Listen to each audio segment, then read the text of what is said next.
बाबा मैं अकेले ही गले की देखभाल कर लेता, आपने जहमत क्यों की? आप अपने हुजरे ही में आराम फरमाते। इस तवील रास्ते और धूप की तमाजत से आपको तकलीफ नहीं पहुंचती? नहीं बेटा, फितरत की रानाइयों में जमाले खुदावंदी का नजारा करना मेरी रूह को तस्कीन बख्शता है।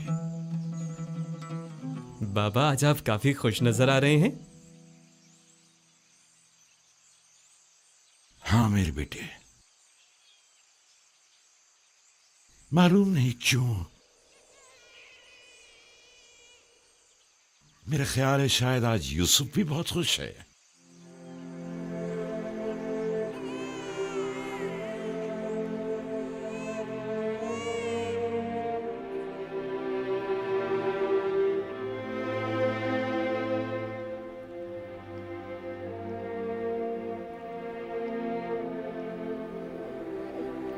खुश आमदीद मेरी बेटी। आज से तुम्हारा नाम मनस्सा है, यानी भुला देने वाली। तुम्हारे आते ही तुम्हारे बाबा अपने तमाम गम भूल गए।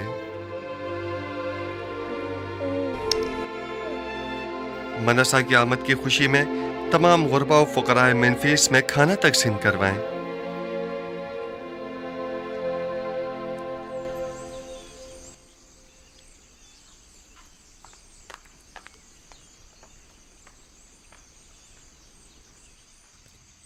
तामा, मैं तियामीनी हूँ बानो।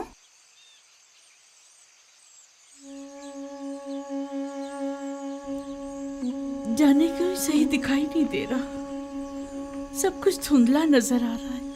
ये कसरत गिरिया की वजह से है बानो। आप क्यों इतनी गिरिया जारी करती हैं? इतना रोने से आपकी आंखों की बिनाई भी मुतासिर होगी और चेहरे की शादाबी भी। कुछ अपनी सेहत का ख्याल कीजिए। अब इन बातों का वक्त गुजर चुका, ये गिरिया ही मेरे जख्मों का मरहम है। अगर मैं ये गिरिया ना करूं, दीवानी हो जाऊं। क्या हुआ? अब कहाँ जा रही हैं बानो? यही जरा लंगरगाह तक मेरे हमरा चलोगी? जरा रोदामुन से पूछूं, शायद युजारसिफ की कोई खबर मिल जाए। अब मैं आपको रोकने से तो रही बानो हुजूर, और ना ही मैं आपको तन्हा छोड़ सकती हूँ, लिहाजा आपकी हमराही करने पर मजबूर हूँ।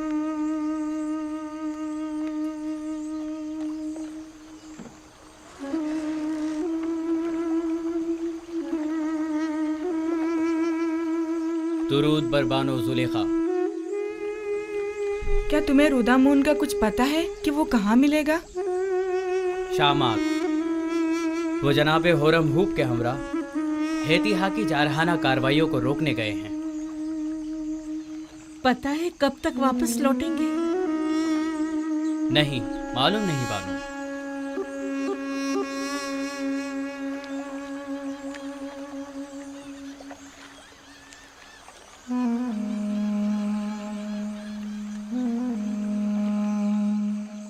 बानो उठिए, आपका यहाँ बैठना मुनासिब नहीं है। तमाम लोग आपको पहचानते हैं। तुम्हें हमारी बेइज्जती का खौफ है। क्या कोई इज्जत बाकी रह गई है? मेरी रुसवाई की दास्तान हर जगह आम हो चुकी है।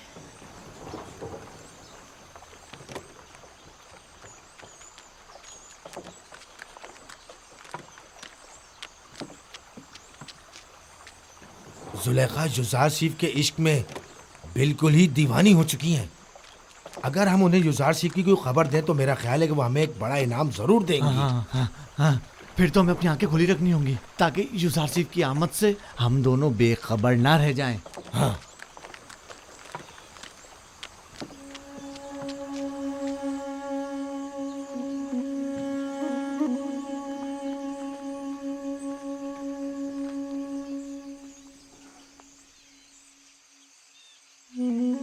बेचारी जुलेखा। यकीन नहीं आता कि मिस्र के हसीन तरीन खातून पर यह वक्त भी आ सकता है। युजारसिफ के इश्क ने उनकी ये हालत की है। इन्हें मालूम है कि युजारसिफ ने शादी कर ली है। मैं तो कहती हूँ कि कभी ना पता चले, वरना ये दुख तो उनकी जान ही ले लेगा। शायद जानती हूँ, लेकिन उन्हें कोई फर्क ही ना पड़ता हो। अगर जुलेखा को कोई फर्क ना पड़ता होता तो आज वो इस हालत तक ना पहुंचती।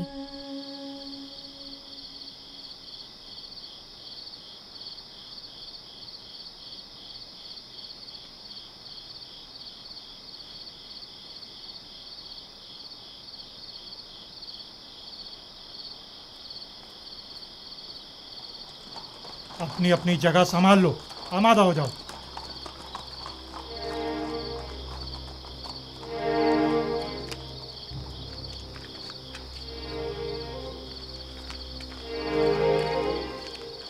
कसर फरमा रवा के बासलाहियत सिपाही कैसे हैं? के पास गुजार हैं अली जनाब। मेरे साथ आइए।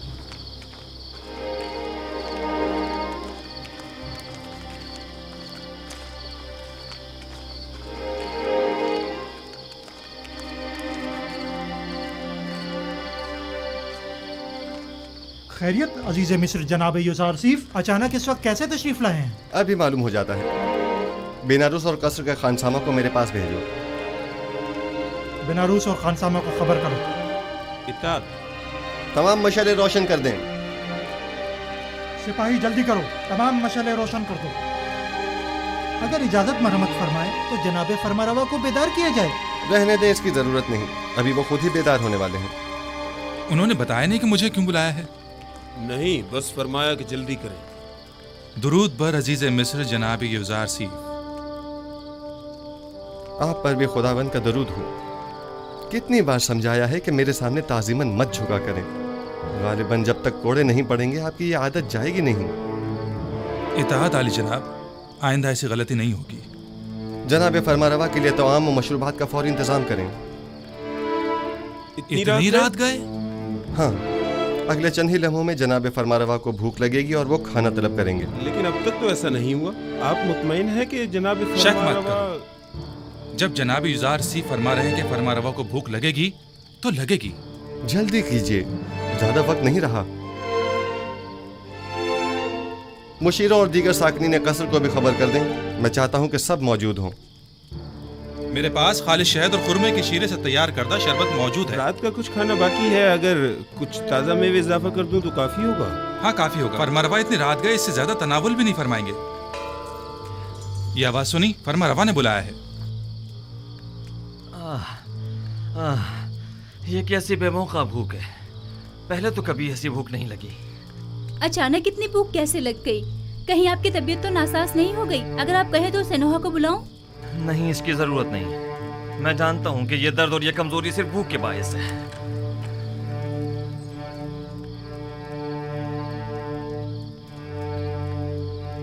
दरूद बर फरमा रवाए हकीम मिस्र और बानू नफरती तीर पर। अजीज मिस्टर यहाँ क्या कर रहे हैं? आप कब तशरीफ लाए?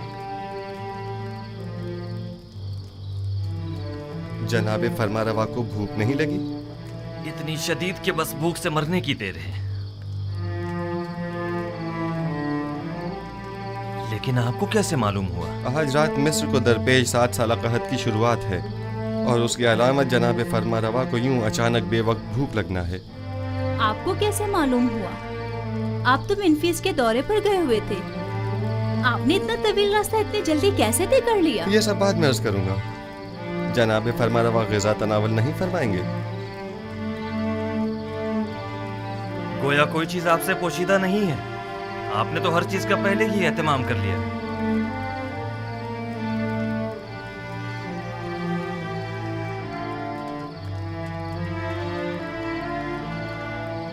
मिस्र में 7 साल कहत की आज से शुरुआत हो गई है और कल से मर्द में मिस्र को किफायत शुआरी से काम लेना होगा। मैं इसीलिए खिदमत में हाजिर हुआ हूँ ताकि ये खबर आपको दे सकूं। आप जो भी मुनासिब समझिए वो कीजिए। हम खुदावंद मताल से मुल्तमिस हैं कि वो हमारी मदद फरमाए ताकि हम कहत जैसे संगीन बहरान पर बखूबी काबू पा सकें। अजीब बात है, मुझे भी भूख महसूस हो रही है।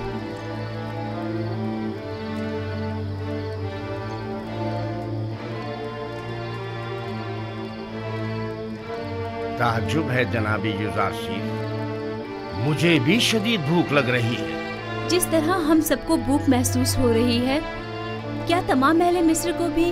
कहाँ शुरू हो गया है ये बात, लोगों को कैसे मालूम होगी? सब लोगों को खुद ही मालूम हो जाएगा। ज़मीन के बंजर हो जाने और बारान रहमत के न बरसने और काश्तकारी की ममानत के ऐलान से बिलाखिर सब समझ ही जाएंगे। जो भी गंदुम की तहवील के लिए आए उनसे कहिएगा कि फ़कत सालाना ज़रूरत की गंदुम अपने पास रखें। तख्म पाशी के लिए अब गंदुम की ज़रूरत नहीं। तमाम शहरों में ऐलान करवा दिया जाए कि चूँकि अब 7 साल तक बारिश नहीं बरसेगी, लिहाजा मज़ीद काश्तकारी ना करें और ना ही तख्म पाशी की ज़रूरत है। मामूरीन से कहिए कि हर शहर के सरवतमंद और ज़रूरतमंद अफराद की मुकम्मल और दकीक फहरिस्त तैयार करें, क्योंकि ये दोनों तबके मसावी मुस्तहिक नहीं। लिहाजा हमें मालूम होना चाहिए कि कहत के ज़माने में किसको कितनी मिकदार में मुफ्त गंदुम फराहम की जाए और किसे कीमत के एवज गंदुम दी जाए, यानी किसे हमें बख्शना है और किसे हमें फ़रोख्त करना है।